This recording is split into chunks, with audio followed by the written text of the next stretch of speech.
I understand why Westwood's 2002 action-adventure game Pirates: The Legend of Black Cat might not have caught on. I mean, first, let's be honest, the name, not the greatest. Neither graphics nor the ground half of the gameplay provide a memorable first impression. And the story starts with a stabbed by the antagonist father having enough strength to write a huge letter to his daughter Katarina, who will play as, explaining that her mother was a pirate and he tried to keep it secret so she wouldn't go that path, even though by the looks of it, she already has? But give the game about 15-20 minutes and it will start pulling you in. What the game lacks in polish and mechanical depth, it balances out with an amazing feeling of exploration and progression. While there are reasons why the spark can somewhat peter out in the second half, all this still ultimately plays into the fantasy of going on an epic pirate adventure. For what it's worth, one thing that The Legend of Black Cat definitely does right is basically from the get-go throw you into the fray of naval combat. The ship controls are very simple. Steer it, raise and lower the sails with the left stick. You have a button to fire cannons, aiming is automatic as long as you position the ship properly.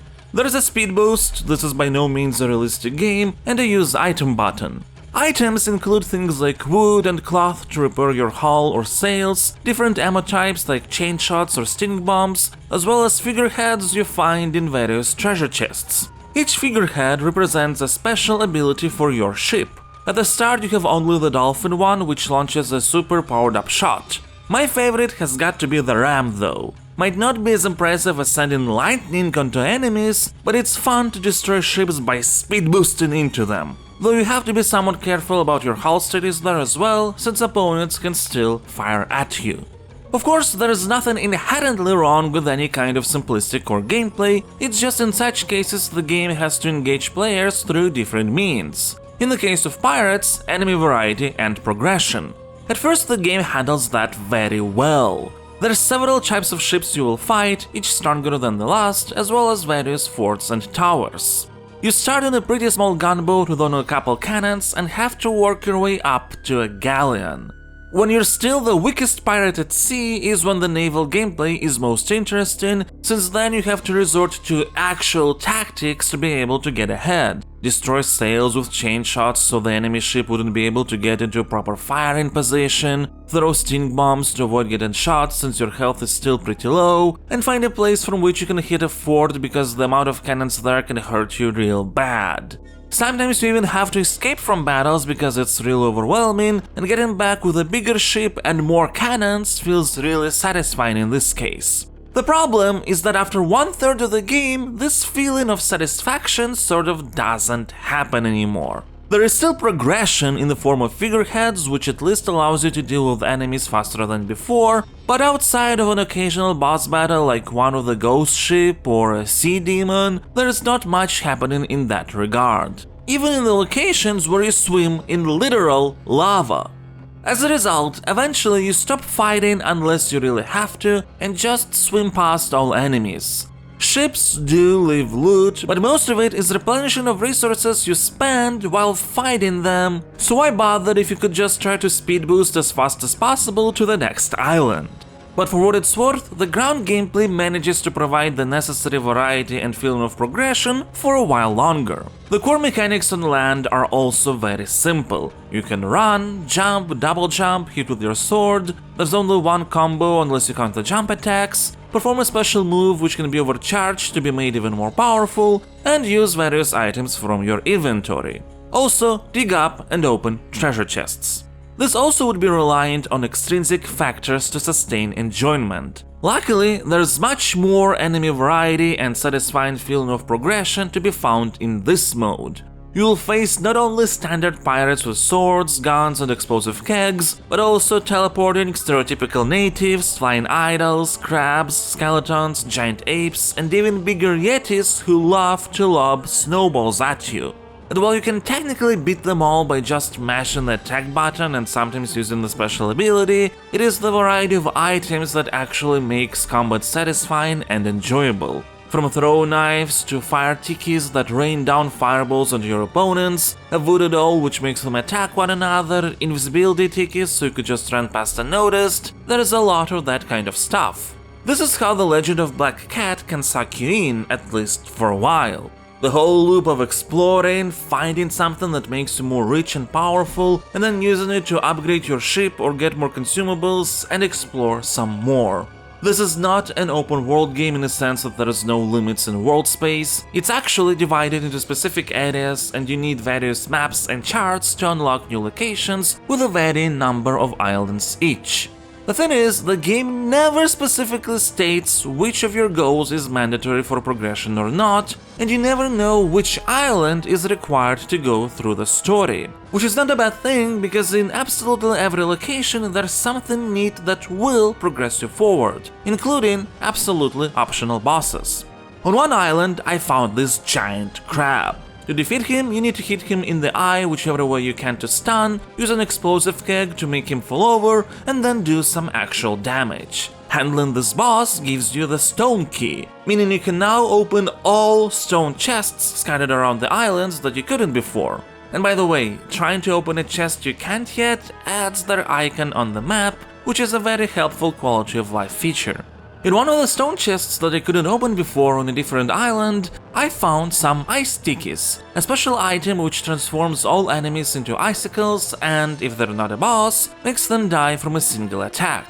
And by the way, these various tikis can't be bought from smugglers over the islands, you can only find them through such exploration. Now, I didn't think much of these ice tikis at first because the combat felt so rudimentary, I thought I would just keep on to them forever while waiting for an opportune moment that would never arrive. But while exploring a different island, which has a gate that opens up after defeating a nearby fort, I found a teleportation circle which has led me across a whole bunch of locations, including one which sends tons of skeletons at you at the same time.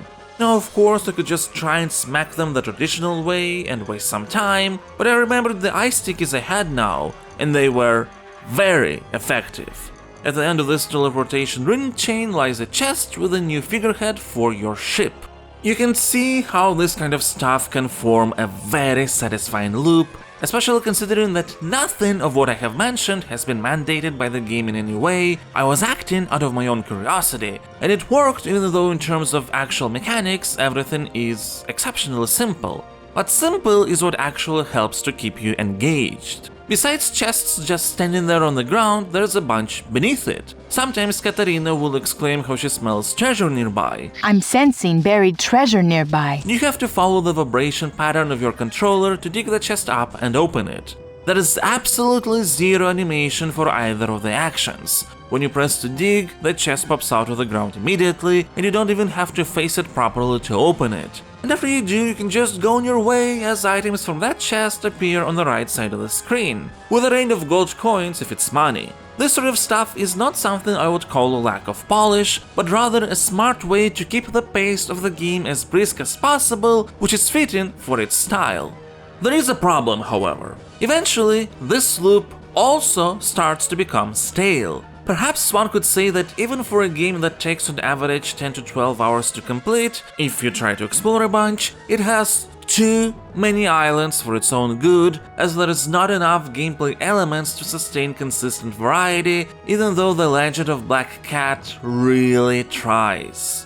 While the game does have several visual thematics, the traditional tropical setting, ice, fire, what have you, at the end of the day, each island can be boiled down to terrain of a certain configuration with a bunch of chests on it and a number of mostly decorative objects. For example, despite there being a jump button, there's no platforming challenges to speak of, with the exception of thankfully rare segments of trying to get onto steep hills, which is some of the most annoying type of jumping challenge one could imagine, but you won't encounter it often and it always leads to optional stuff anyway. So most of the exploration revolves around just, well, running through whatever the terrain has been configured, using teleportation rings, perhaps defeating some enemies to activate one or open a gate, basic stuff like that. And for what it's worth, Pirates has a very impressive amount of setup variety for such a limited amount of elements. You will find islands that have huge dense forests, or hopping from a very small island to another small one.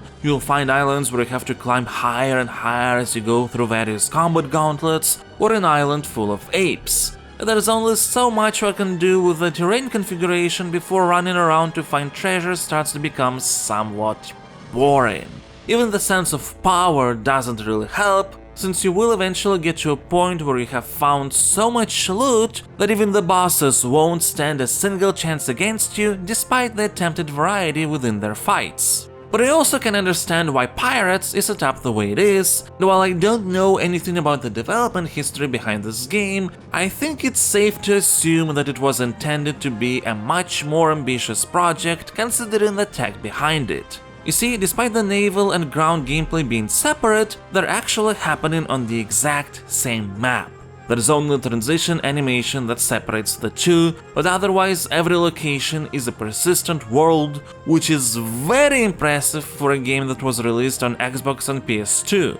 PlayStation 2 in particular, since, let's face it, most multi-platform games were the worst on PS2 due to its lack of power in comparison to GameCube and Xbox. There are towers on islands which can shoot your ships. Now, if those towers are accessible on the ground too, you don't actually have to destroy them with cannons from the sea. You can land, approach the tower, and throw a bunch of explosive kegs onto it, and it will come crumbling down. Similarly, while exploring the land, you will see other ships roaming about, maybe fighting with the fort you captured. With this kind of technology in use, I can understand why there is a certain lack of traditional level design, which would help greatly, yeah, but I'm not sure how feasible it would have been in such a persistent world paradigm with the technology available.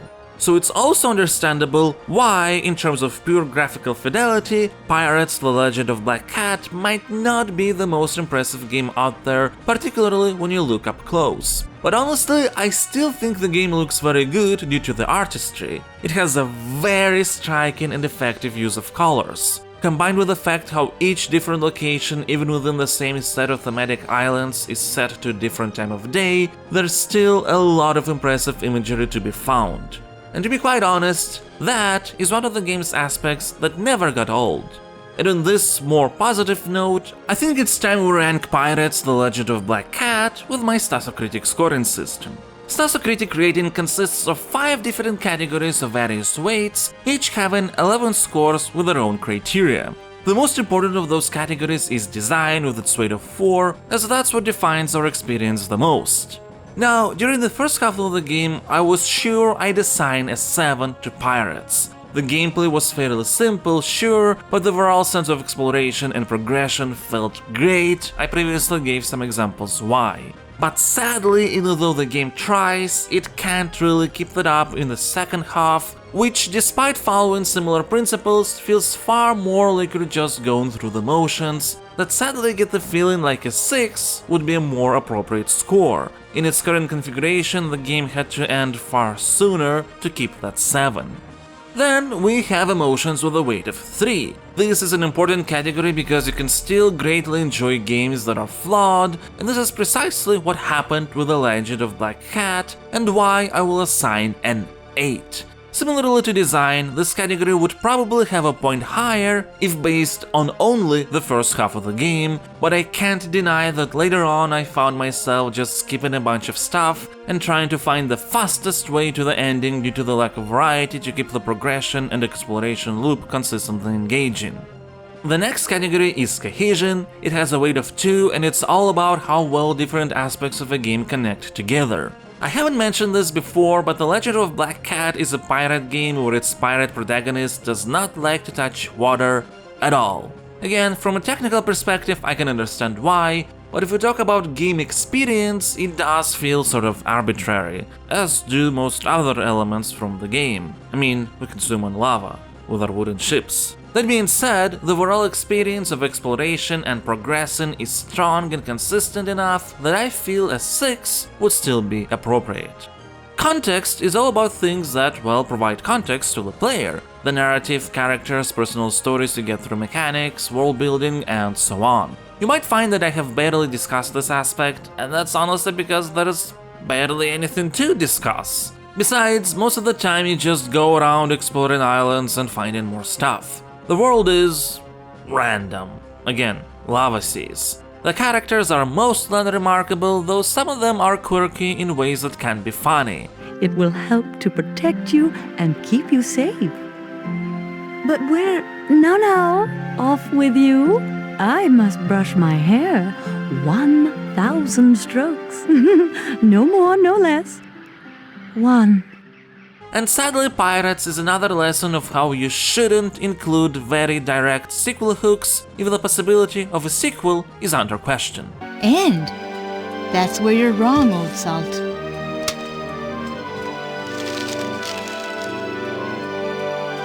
It's only just begun.